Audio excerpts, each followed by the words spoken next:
Original. Hi, I'm Pamela. And I'm Faith. I'm Breanna. And I'm Erin. And we're Fredericksburg moms.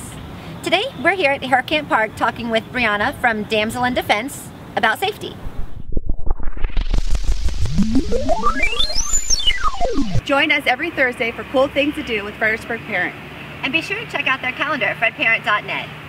This episode of Fredericksburg Moms is brought to you by Circinus. Support to the warfighter. Anytime, anywhere. So, Breanna, tell me a little bit about Damsel in Defense. So Damsel in Defense is a direct consulting company started by Mindy Lynn and Bethany Hughes. They are our co-founders. And they started the company because they were looking for a way to have products in their home that were non-lethal. And so what we do is, since the company has been created, we actually reach out to as many women as we can to educate, empower, and equip women with the tools that help keep them safe if they ever feel vulnerable.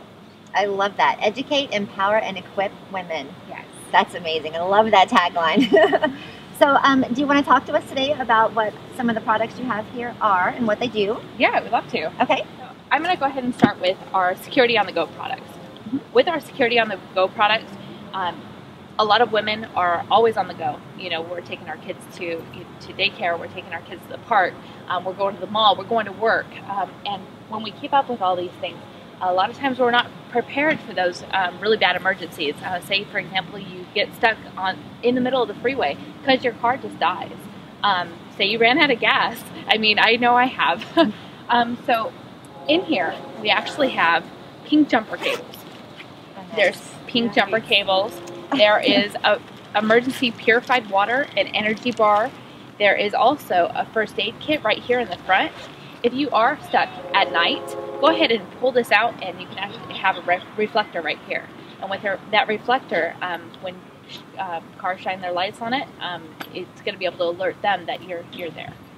Also, we have a hand-powered flashlight, a emergency blanket, waterproof matches, a plain deck of cards, a compass, and a whistle, and there's also a little storage container in there as well. So if you are walking away from your car, make sure to take this little guy with you, throw a little couple waterproof matches in there, and take it with you if you are walking away from the vehicle. Okay, Breanna, I see some very fun-looking tools on here, so can you show us and demonstrate how these stun guns work?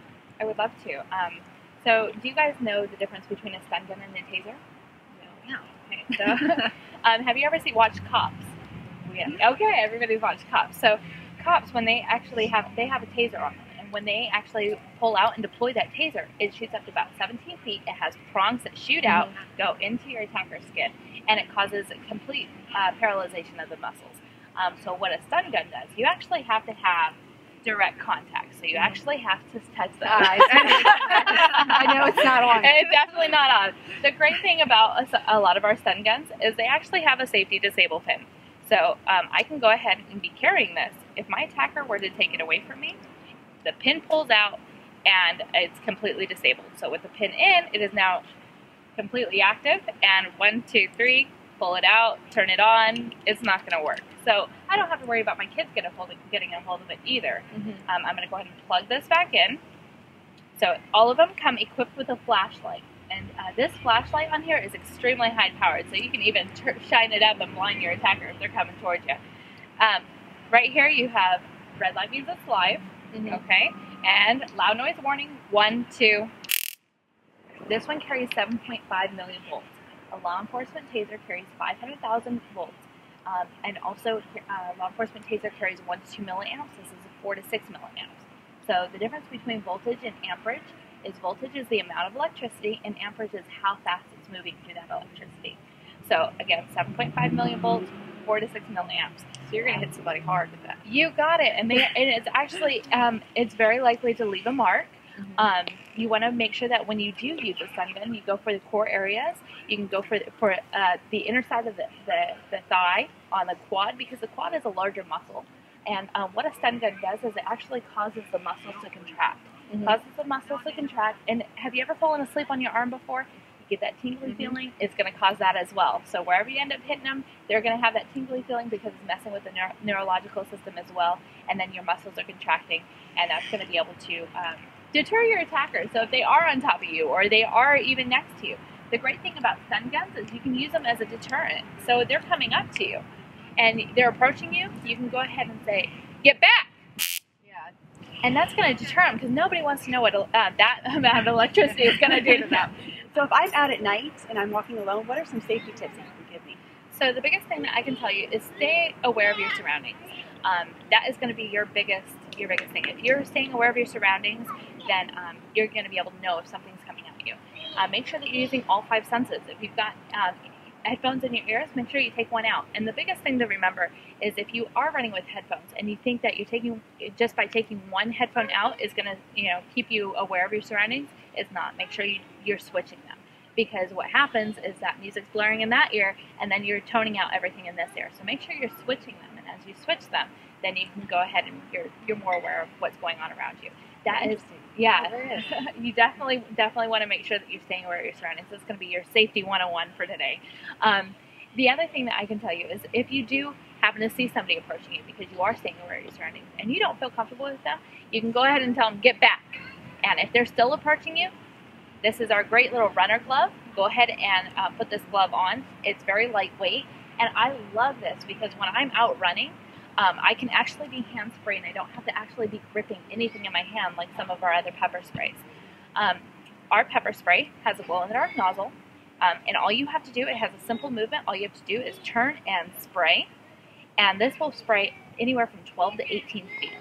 So yeah, exactly. Like all the way over to that trash can, I'm going to be able to hit them. And when you hit them, you want to kind of go for their chest area. So that way, when you do hit them and they're inhaling it, it's actually going to inflame the capillaries. It's going to make it feel like they have a horrible sinus infection, horrible strep throat, all at once. And it's going to be very hard for them to be able to work through, to be able to come and attack you and to continue to attack you.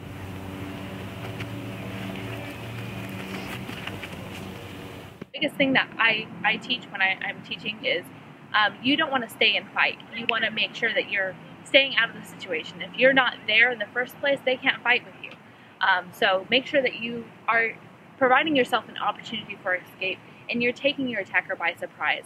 That is going to be the biggest thing that I can be able to reach out and tell you, ladies. And another thing to help build empowerment, make sure that you're not screaming, because when you scream, you're actually making yourself feel more vulnerable, and it's also making the attacker you're doing exactly what the attacker wants you to do. So instead, what we're going to do is we're going to step back and we're going to say, "Get back!"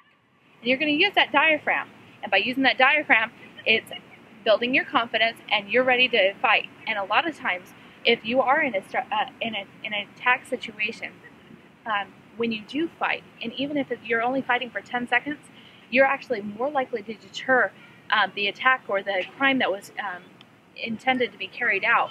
You're more likely to deter it than if you weren't to fight at all. And if you weren't to fight at all, that's when you actually fall victim. So you want to make sure that if you are involved in any type of attack, you're fighting, even if it is for that 10 seconds, because somebody else is going to see what's happening and they're more likely to be able to call 911. So again, we're going to say, "Get back." Ready? Loud noise on the count of 3. 1, 2, 3. Get back!